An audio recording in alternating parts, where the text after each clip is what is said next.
শেষ মুহূর্তে সার্থক ও ইমনের প্ল্যান ভেস্তে দিয়ে তেজকে জিতিয়ে তেজ বেকারি ফিরিয়ে দিল সুধা। হ্যাঁ বন্ধুরা, আমরা এমনটাই দেখতে পাবো শুভ বিবাহ ধারাবাহিকের আগামী পর্বগুলোতে। সার্থক লিকার বিস্কুটের স্টল দেয় আর তেজ সুধাময়ী জলপানের স্টল দেয়, কিন্তু তেজ সুধার উপর রাগ করে সুধার কোনো সাহায্যই নিতে চায় না। সার্থকের স্টলে লোকজনের ভিড় হতে থাকে, কিন্তু তেজের সুধাময়ী জলপানে সুধা না থাকায় কেউই আসে না।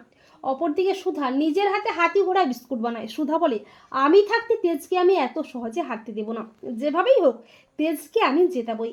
এরপর সুধা শেষ মুহূর্তে নিজের হাতে বানানো মুচমুচে হাতি ঘোড়া বিস্কুট নিয়ে সুধাময়ী জলপানে হাজির হয়। আর মানুষজনেরা এত বছর পর তাদের সুধাময়ীকে ফিরে পেয়ে সুধাময়ীর হাতের বানানো হাতি ঘোড়া বিস্কুট খাওয়ার জন্য সুধাময়ী জলপানে ভিড় করে। সুধার হাতের বিস্কুট খুব ভালো লাগে মানুষজনের, কিন্তু ইমন বুড়ির ছদ্মবেশে এসে হাতে করে কাঁচের গুঁড়ো এনে বিস্কুটের সাথে মিশিয়ে দিয়ে বলে বিস্কুটের মধ্যে কাঁচের গুঁড়ো। তা শুনে লোকজনেরা খেপে যায়। সুধা বলে, দাঁড়ান, এটা একটা চক্রান্ত। বিস্কুট আমি নিজের হাতে বানিয়েছি, কোনো কাঁচের গুঁড়ো নেই, আমি প্রমাণ করে দিচ্ছি। আমি গজাননের পুজো দিয়েছিলাম এই বিস্কুট দিয়ে, সেই বিস্কুট আপনাদের দিচ্ছি। এই বলে সুধা সেই বিস্কুট সবাইকে দেয়। সবাই বুঝতে পারে বিস্কুটে কোনো কাঁচের গুঁড়ো নেই। সবাই মিলে সুধাময়ী জলপানে ভিড় করে প্রশংসা করতে থাকে। শেষমেশ সার্থককে হারিয়ে তেজ বেশি উপার্জন করে ফেলে। লোকজনেরা সুধাময়ী জলপানকেই ভালোবাসা দেয়।